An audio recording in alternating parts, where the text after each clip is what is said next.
What's going on, Knuckleheads? GCam Gaming here with another LEGO Legacy Heroes Unboxed video for you. And today's the big one, the fully maxed out new Imperial team. So, Tibster sent me a bunch of footage. I'm going to go over 4 different battles today. She chose not to use Valiant. And honestly, looking at the footage, I think she made the right choice. As good as Valiant is, and honestly, you can use Valiant on a full Imperial team. I just feel like the team she's using here offers better options, right? Lee with the calling for assist from Gov and the ability to clear debuffs and offer that little bit of healing. It is kind of key onto the team. Obviously, non-such Gov, Rita, and the new LaCoys, you're going to definitely be needing them. But let's take a look at this first battle, right? So they're facing a pretty tough collectible team. Now, this team was using Slimer instead of Corncob Guy, which is, I mean, whatever, no big deal there. Slimer's still pretty OP.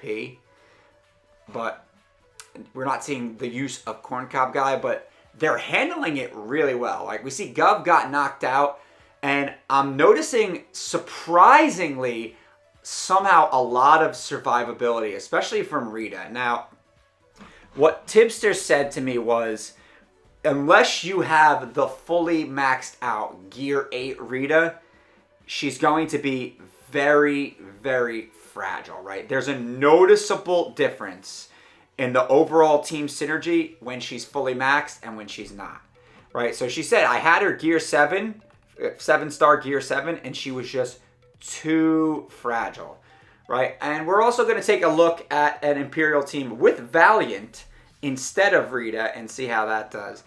Personally, I think Lee is the worst one out of all of them, but I mean, as you're going to see in these videos, she does kind of pan out really well, and that little bit of healing and the cleansing does go a long way. So this next battle we're going to look at is Imperials versus Imperials, right? And this is going to be basically a copycat team, but instead of Rita, you're going to see Valiant. And the difference is huge, right? As good and tanky as Valiant is, and everything that he offers to an Imperial team, and again, you can't really go wrong with Valiant with the Imperials. Rita just offers more. You know, you could... That extra damage with Rita really goes a long way. The stuns, the debuffs, and you're going to see that Valiant, I made my mark in LEGO Legacy. My initial mark was basically being the guy who trashed Valiant on a pirate team, right? That's how I came into, my claim to fame, my first controversial video. And as good as Valiant is at tanking, I feel like he just puts a big target on his chest. And the one thing with Imperials is non-such really, I think he's an S-tier character now.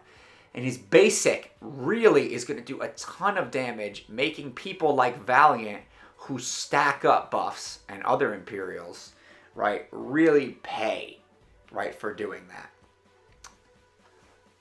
I think one of the big things that Rita offers over Valiant is that AoE with a potential chance to put Debilitate on folks too. That really can be a game changer, Debilitate, when you're doing things like that.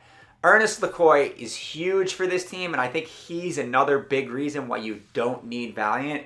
Although he only has a 1-turn taunt, it's a 1-turn taunt where you're not taking any damage at all. And they're basically, and he's not that fast, right? So that 1 turn where your team is not taking any damage enables you to kind of tear through things, right? Valiant's taunt has run out, or you could just melt Valiant. I mean, Valiant, obviously you're seeing, he's lasting to the end of this battle, which isn't a credit to his tankiness, but he doesn't really offer much else to the team, right? The team really needs Rita for that firepower. So the old Imperial team, they always kind of lacked the damage to do much, right? And now with Rita, they have that firepower that Private LaCoy never offered, but they also have Ernest kind of doing what Valiant did, but he does way more. Now we're going to take a look against the bane of my existence team, right? The Galaxy Explorer, Double Classic Space Team, Techie Synergy. And this is a team where Tibster actually decided she wasn't going to auto battle for once. She was going to... Oh, no, she actually decided to auto battle. Maybe I mixed this one up with a different one.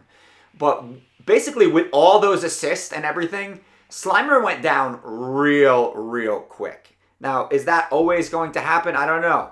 The assist is not a 100% chance thing. But Imperials call a lot of assists from each other, especially with these two new characters, the updates to the set.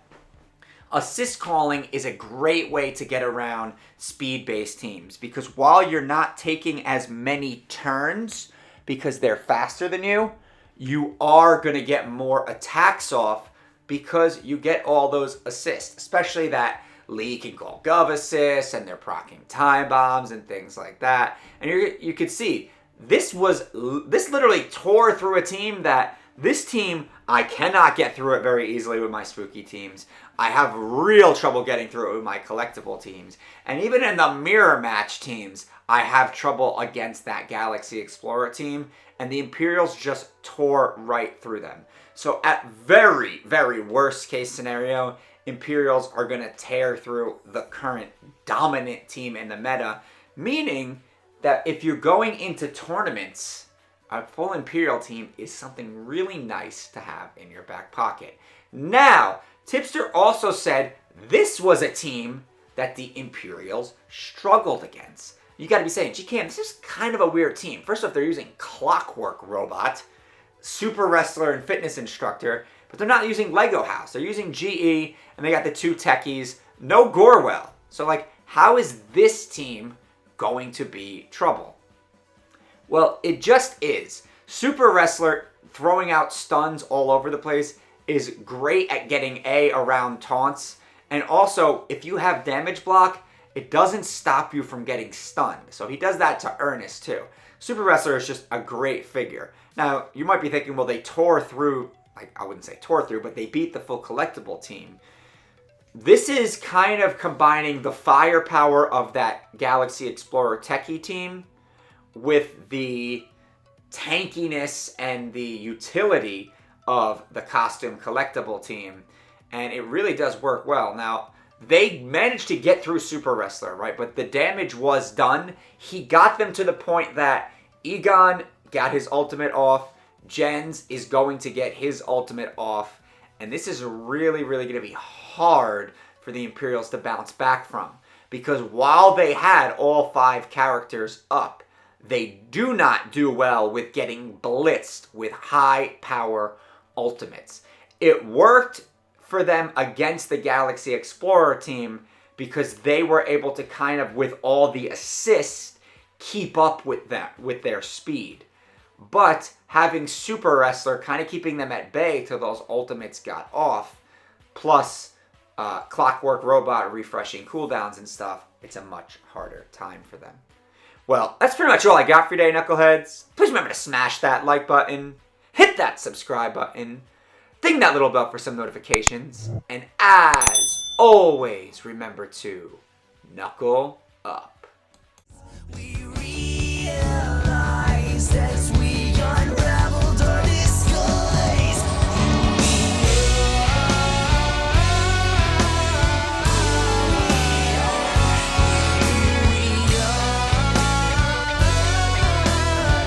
GKM Gaming merch is finally here. That's right, we got 3 t-shirts available for you at the merch store. Link is obviously in the description of the video. We got the Clay Top 1. Obviously, you need this, right? Everybody loves Minor Clay. I'm using him in my arena team right now. We've got the new GKM Gaming straight logo right on the chest. Right, we got a little side thing going. You got the GKM on the side in gold. We really do that stuff here. Look at this guy. He's just looking like a real Chad. We've got it in a bunch of different colors. And of course, we've got the Jester Go-Go Raids When t-shirt because Jester Gogo always wants to know when her raid's coming.